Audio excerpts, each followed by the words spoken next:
Alhamdulillahi Rabbil Alameen wassalatu wassalamu ala sayyidil anbiya'i wal mursaleen. Amma ba'd, fa'a'udhu billahi minash shaitanir rajim. Bismillahir rahmanir rahim. As-salatu wassalamu alayka ya Rasulallah wa ala alika wa ashabika ya Habiballah. As-salatu wassalamu alayka ya Nabiyallah wa ala alika wa ashabika ya Nurallah. My dear brothers and viewers of Madani Channel, there are countless benefits of reciting Durood and Salam on the best of creation, the seal of prophethood, peace of our heart and mind, the most generous and kind Sallallahu Ta'ala Alaihi wa alihi Wasallam. He Sallallahu Ta'ala Alaihi wa alihi Wasallam is reported to have said, "The person closest to me on the day of judgment will be the one who would have recited Salat upon me abundantly in the dunya. Sallu ala al-Habib Sallallahu Ta'ala ala Muhammad Sallallahu Ta'ala Alaihi wa alihi Wasallam." My dear brothers and viewers of Madani Channel, intentions play an absolutely crucial role in our life. Their importance can be realized from this saying of our beloved Prophet Sallallahu Ta'ala Alaihi Wasallam, "Innamal a'malu bin niyyat." The actions are dependent upon intentions. Therefore, I make the intention that I record this silsila to gain the pleasure of Allah Azza wa Jal and for the benefit of the people. You can also make some good intentions to gain some reward. You can also make intentions that I will try to watch this silsila with full attention and remove any obstacles that will come in the way of my concentration. Whatever I will learn, I will try to remember by making notes if possible, and I will try to act upon this information and also convey it to others as well. My dear brothers and viewers of Madani Channel, welcome to our silsila, The Burning Issues. In this silsila, we will try to learn about important social aspects of our daily life that have significant impact, not just on an individual, but also on the family unit, the wider community, and the nation as a whole. The aim of this silsila is to develop a basic understanding of the issues so that we can bring a change within us, a change that will be positive, leading to peace and tranquility in our homes and our neighborhood as well. In today's episode, I will try to address this very important issue. That at what age should we start tarbiyat of our children? When is it, how old our children are, that we can actually start giving them training, start teaching them different things? Many times these sentences echo in our ears. Leave them, they are only children. When they get older, we will teach them everything. Abhi ye bacche hain. Well, my dear brothers and viewers of Madani Channel, this thought that they are only a child has devastating consequences. We miss countless opportunities of teaching good behavior to our children, and when we think it is the age to teach them good behavior, by then we have missed the boat. Their habits have already set in. Now we try to change them, and it is like bending a glass rod. Brittle relationships shatter into pieces, and our dreams fall apart. In this episode of the silsila, The Burning Issues, I will try to demonstrate that a child starts learning even before his birth. What effect personality of parents has on the learning of a child, and most importantly, how to deliver age-appropriate tarbiyat, age-appropriate training to your children so that they become responsible individuals of our society and become means of countless good. Sallu ala al-Habib Sallallahu Ta'ala ala Muhammad Sallallahu Ta'ala Alaihi wa alihi Wasallam. Let us first understand that what is learning. In a common people's term, learning is the process of acquiring knowledge which leads to changes in our behavior. We may acquire knowledge through experience, through personal study, or by being taught by others. For learning to occur, we need intact senses, for example, vision, hearing, taste, touch, and smell, and also a functioning brain which processes and stores this information. For example, a child looks at a flame and he will try to touch it. When the child touches the flame is obviously going to burn his finger. the child will learn that this is something dangerous. His brain will store this unpleasant experience, the painful experience of burning sensation. This learning will modify child's behavior. The next time when he looks at a flame, he won't touch it, because he is able to recall from his memory the previous encounter he had with the flame. Learning continues until we take our last breath. But most important question is, when does it start? My dear brothers and viewers of Madani Channel, learning for us starts even before we are born. Yes, even before we are born. You may find this difficult to believe, but this has been an established fact for many, many years. Here I would like to demonstrate with examples how an unborn baby is able to learn so much in the environment of his mother's womb, and how this learning affects his behavior after his birth as well. The uterus is undisputedly the ultimate environment for the development and nurturing of a fetus, of a baby. The sensory systems, they develop throughout pregnancy and they affect the brain's development. A baby begins to develop on a sensory level from the moment of conception. The first sense to develop is the sense of touch, emerging at about 3 weeks. And by the 12th week, your baby can feel and respond to touch. Inside the womb, the deep pressure is the greatest input to the sense of touch.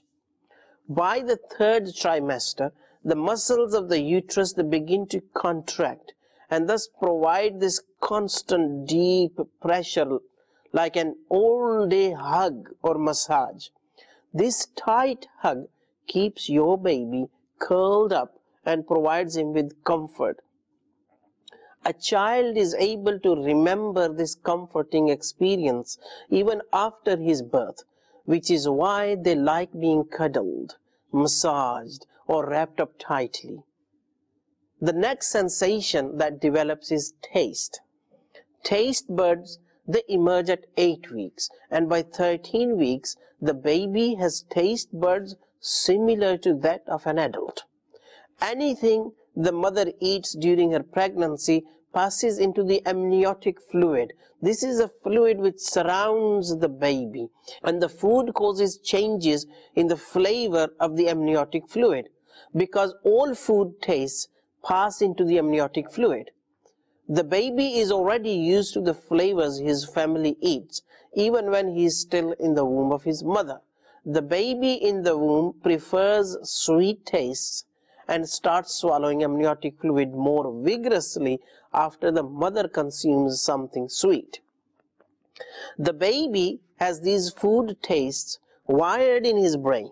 This is why when after birth he will be weaned, he will get easily accustomed to culturally appropriate food or like the favorite foods of his mother. The next sensory system to develop is that of hearing. This is called auditory system. The auditory system is completely intact by 20 weeks of gestation. At 23 weeks, the baby can respond to loud noises and may jerk or even begin to hiccup after hearing a loud noise. Inside the womb, the baby hears the gushes of amniotic fluid and blood flowing in the veins, and of course the mother's heartbeat. The consistent sound of the heartbeat is particularly soothing, which comforts the baby. Sounds from the outside world are subdued, but the clearest sound that the baby hears is his mother's voice. Dad's voice is the second most familiar sound to the baby, and it is nice to know that within hours of the birth, your baby will recognize Dad by his voice as well. Now, comfort gained by the mother's heartbeat whilst the baby is inside the womb is remembered by the baby. The result of this is seen when a distressed child, a child that is crying, he is cuddled. By bringing him closer to the chest, he quickly gets comforted as he can hear the heartbeat. It reminds him of the good times before his birth. It is also not difficult to conclude that if a mother during her pregnancy keeps reciting the Holy Quran, then her child will find comfort in listening to the Quranic recitation. This will help the mother calm down her newborn baby with the Quranic recitation at times of distress or when she needs to put him to sleep. In utero, meaning the inside the uterus, inside the womb of the mother, the baby floats freely in the amniotic fluid. He is lulled by the constant rocking and swaying motion, gently putting him to sleep. When the lulling movement stops, that is when the mother rests or lies down, the little one in the tummy may become wakeful and mother feels the baby moving. This is why newborn babies like to sleep in swinging cradles. It reminds them of that wonderful and peaceful time inside the womb and refreshes their experience of free-floating sensation.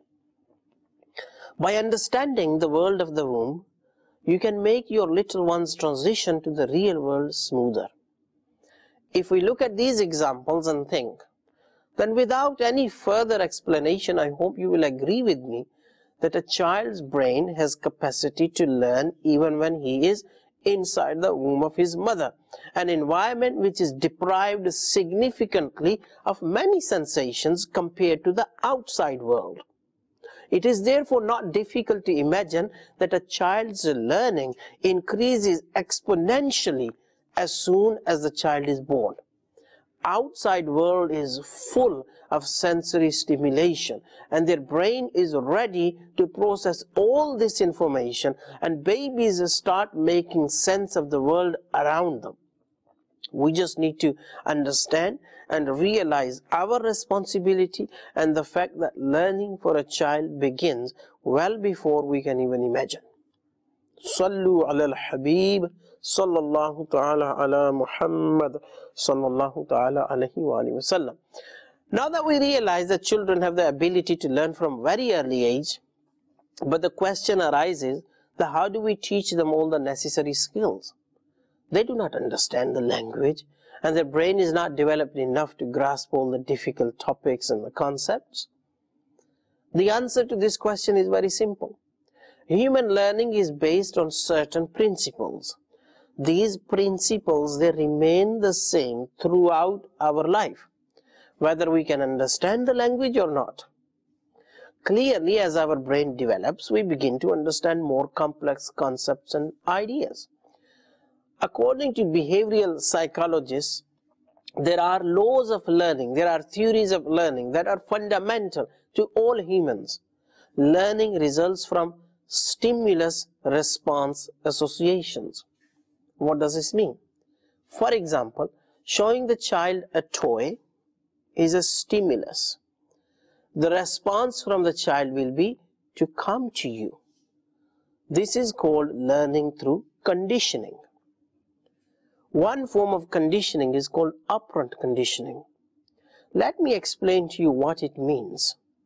In operant conditioning, reward mechanism is used to increase the likelihood of good behavior happening again and again, and punishment is used to decrease the likelihood of bad behavior happening again and again. For example, your child comes from the Madrasatul Madina and they revise their sabak. This is good behavior.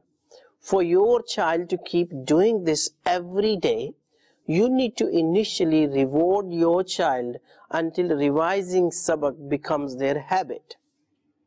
The reward can be in the form of verbal praise, saying MashaAllah, giving them a hug, or treating them in a different manner. Without the reward in initial phase, it is possible that your child may not persevere with this good behavior. The same technique of reward system can be used for other good behaviors. Using a system of star charts can be very effective in this manner, in this regard. Every time good behavior takes place, a star is put on the chart. When they get, you can say, about 12 stars, then some form of further gift can be given to them. Furthermore, reward in terms of a gift after achieving certain number of stars will make the child work hard, display good behavior to gain as many stars as possible. With the help of this, they will continue to demonstrate good behavior time and time again. The reward system can be made age appropriate as well. For example, simply giving more attention to your infant. That is all that the infant may need. Giving a toy to a toddler is what the attention that they may need. Buying a favorite piece of cloth for 6 to 7 year old will be an appropriate reward mechanism for him. And this is how reward system will encourage good behavior. In terms of bad behaviors, operant conditioning involves using punishment to reduce the likelihood of bad behavior being repeated. Punishment here does not mean slapping or punching or kicking or beating with a belt. You will get into serious trouble if you do that, because this form of punishment only represses the bad behavior. Wait until they are physically strong. The same child will end up hitting you very soon. So what sort of punishment are we talking about? Let me explain. When children are around 2 years of age, they go through a phase called tantrum twos. What does this mean? If a child's demand is not met immediately, he or she will start screaming, or even worse, throw themselves on the floor, thrash around their body, or even try to hurt themselves by hitting their head against the wall, bite themselves, or worse still, try to wreck the house. Many parents will identify this phase and they will agree with me that this is the worst type of behavior that they found most difficult to deal with in upbringing of their children. None of us wants to, clearly we do not want our child to throw tantrums. Here is how you can punish your child to reduce the likelihood of tantrums happening in the future. Your first priority is to ensure the safety of your child. Make sure that he is safe. Your second priority is to handle your own emotions, because your child is exploiting your soft corner for his advantage. Believe me, if you do not control your emotions now, you will never be able to tame the raging emotions of your child for the rest of his life, and he will acquire a personality of emotional instability. After making sure that your child is safe and you control your emotions, you're not going to get angry, you're not going to actually give in.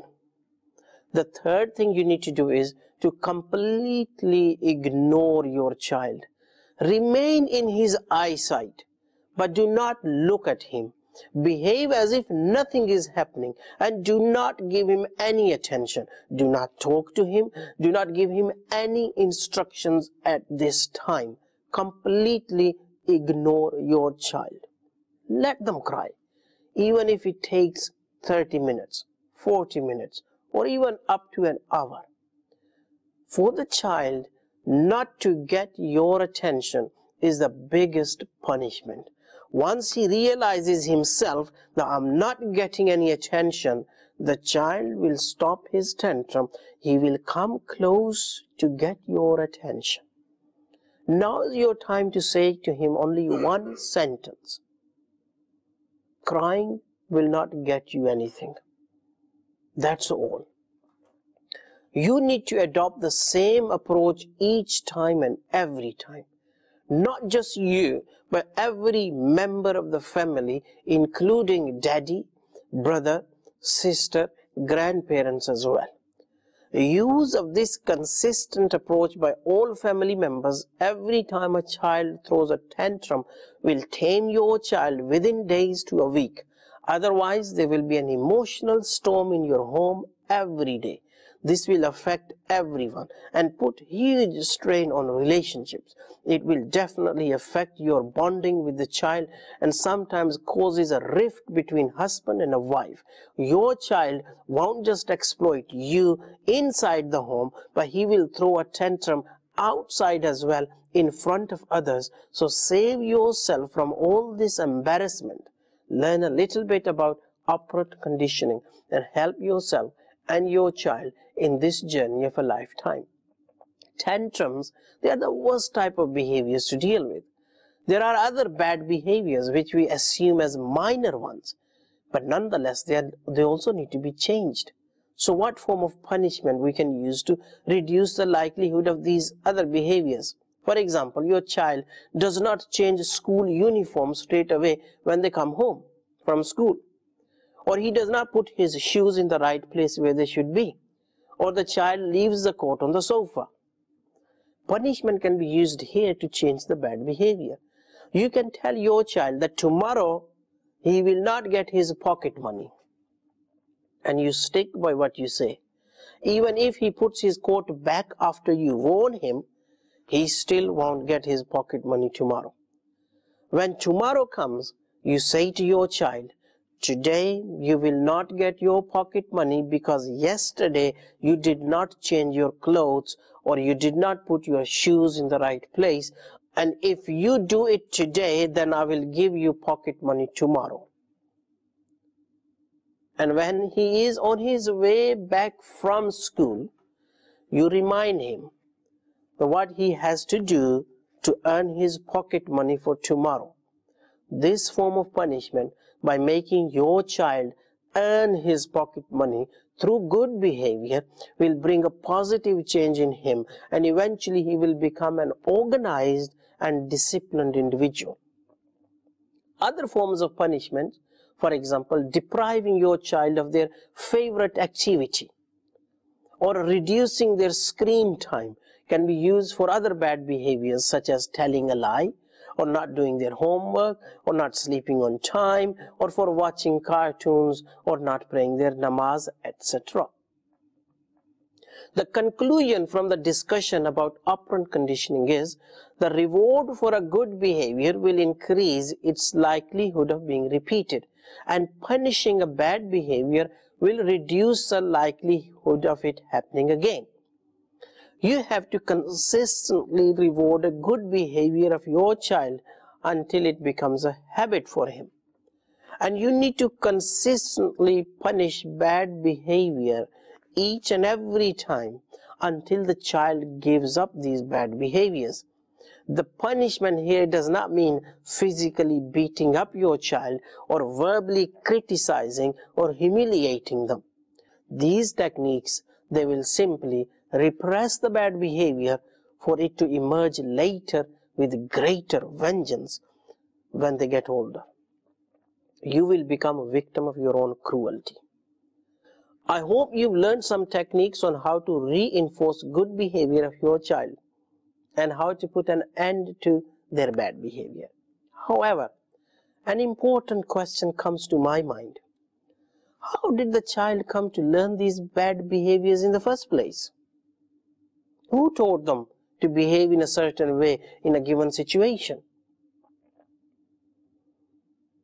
There is another principle of learning that we need to understand if we want to unravel the mystery behind the behavior of our children. This principle is called observational learning or social theory of learning. Observational learning is learning that occurs through observing the behavior of others. This is the most important form of learning during childhood, and it continues to play an important role in modifying our behaviors throughout our life. This form of learning requires a social model, such as a parent, or a sibling, or a friend, or a teacher. A child may learn both desirable good and undesirable bad behaviors by observing a role model. The biggest role models for a child are his immediate family members. That's his parents, brothers and sisters, uncles and aunts, grandparents. And by far the greatest influence is exerted by the parents. Observational learning occurs through observing both negative and positive behaviors. Many behaviors that a child observes, he remembers them and imitates any actions that his parents display or role models display, even though the parent or the role model may not intentionally try to instill a particular behavior. In short, what observational learning means, that our child will try to copy everything that we will do. Our way of thinking, our way of sitting, how we dress, how we eat, how we walk, how we react, how we drink. In essence, children will be almost carbon copies of their parents when it comes to their behavior. This point is extremely important to realize, because observational learning is by far the most important aspect of child's learning in his early years. Parents have to be very careful from day one. It was once believed that babies could not imitate actions until the latter half of the first year. However, a number of studies now report that infants as young as 7 days can imitate simple facial expressions. And by the latter half of their first year, 9-month-old babies can imitate actions hours after they first see them. And as the babies continue to develop, toddlers around the age of 2, they can acquire important personal and social skills by imitating a social role model. Let me try to explain this by using some examples. Imagine a time you are sitting at home and reciting the Holy Quran. Your 1-year-old child, they may pick up any book, come and sit next to you the way you are sitting, and they start flicking through the pages of their book, because you are flicking through the pages of the Holy Quran. And if you are running your finger along the lines, the child will also do the same. You did not ask them to do this. You pray namaz in front of a child. What happens after a little while? Your 1-year-old or your 2-year-old, they come, they stand next to you, and they try to obviously imitate your actions of ruku, your actions of sujood, your actions of at-tahiyyat. They even lift their little index finger when in at-tahiyyat position, because they've seen you doing it. And sometimes they do it with both index fingers. That's very sweet. Did you tell them to pray namaz? Now, mothers who wear hijab, their daughters will pick up a piece of cloth and try to cover their face. Fathers who wear an imamah sharif, they will see that sometimes their son will wrap a cloth around their head in a similar fashion. Your children will even walk in your shoes. Little children will even try to pick up the keys and open the door, not because they want to go out, but just to copy what their mother did a little while ago. If you finish your food plate and clean it with your fingers and then lick your fingers, as per the sunnah method, your child will do the same. Look at your daughter playing with her dolls. What does she do to her doll? One day try to observe. You will see that she will act like her own mother and act out all those behaviors to the doll that her mother has demonstrated on her. If your child goes to school, you can even find out about the behavior of their teachers when your child comes home and plays with their sibling, the game of teacher and student. In fact, others can indirectly find out about our behavior simply by observing the behavior of our children. I'm sure if you think hard, you will remember some of those embarrassing moments. I can certainly think of a few. Sallu ala al-Habib sallallahu ta'ala ala Muhammad sallallahu ta'ala alayhi wa sallam. Just the way that your child imitates your good behavior, in the same fashion they will imitate your bad behavior. Many behaviors that a child observes, they remember them and they imitate any actions that their parents display, even though the parent may not intentionally try to instill that particular behavior in them. A child may learn to swear, smack, smoke, and deem other inappropriate behaviors acceptable through poor modeling of behaviors by his parents. Parents who get angry, their child will display this anger at times of frustration. Why does a child tell little lies to hide their wrongdoings? It is because he has observed his parents lying in front of him. You think they don't understand? They do, my dear brothers. Inadvertently, we are teaching our children the bad habits. And let me mention here a very powerful real life example with a very strong message. It happened almost 18 years ago, but I still remember it very clearly. A 5-year-old boy was asked by his grandmother that, "Beta, do you pray namaz?"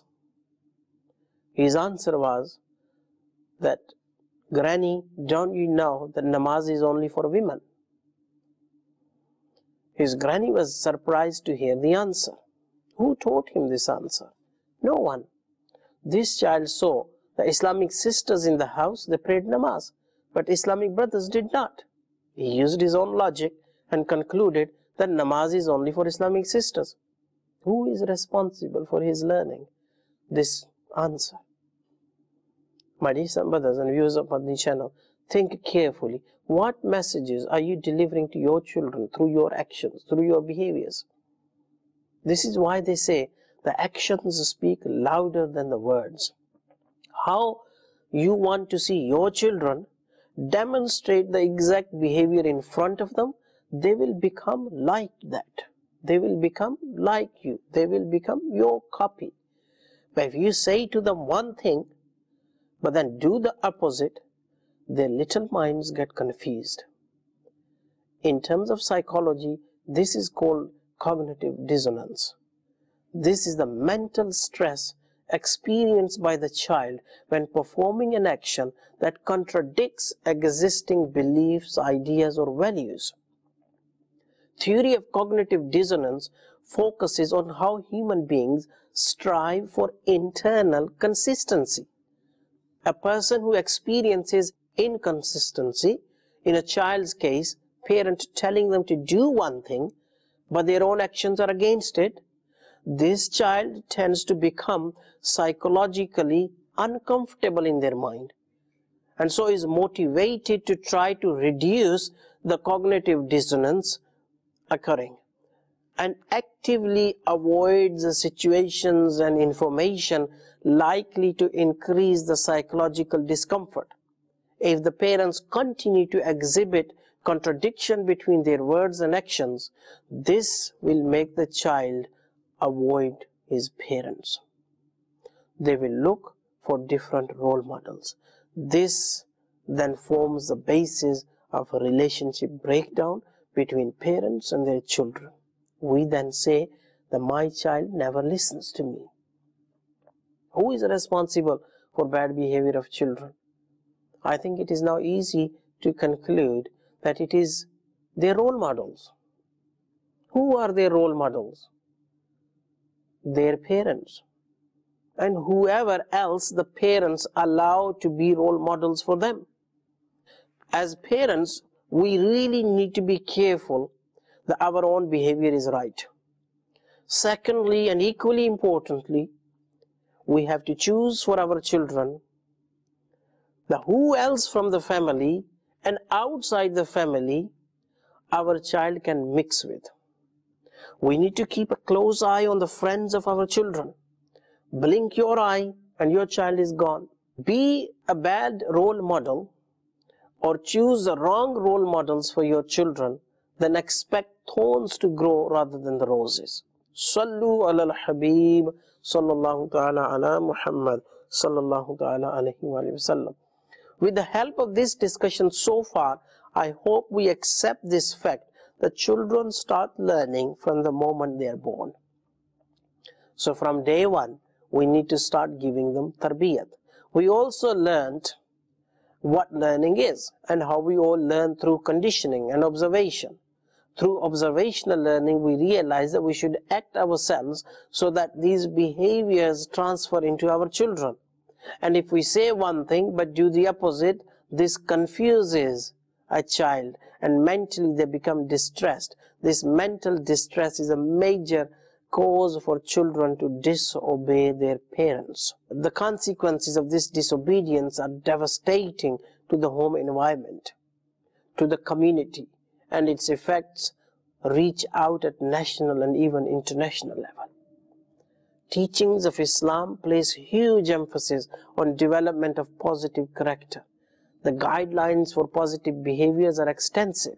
If we look at the early time of Islam, the character of the Prophet sallallahu ta'ala alaihi wa alihi wasallam played a major role in people accepting Islam. Even the Holy Quran testified to the glorious character of our beloved Prophet sallallahu ta'ala alaihi wasallam. We need to learn and adopt this beautiful character. One of the greatest role models for us in this day and age is Shaykh Tariqat Amir al-Sunnah. He is a practical example of how one's character should be, and his character is based on the character of our beloved Prophet sallallahu ta'ala alaihi wa alihi wasallam. Join the Madani environment of Dawat Islami. Inshallah Azza wa Jal, this blessed environment will teach you good character. You will become a practicing Muslim, and with the blessing of this, your words and your actions will become the same. Then you will see the results of this with your own eyes. Our aim should be that I must strive to reform myself and the people of the entire world.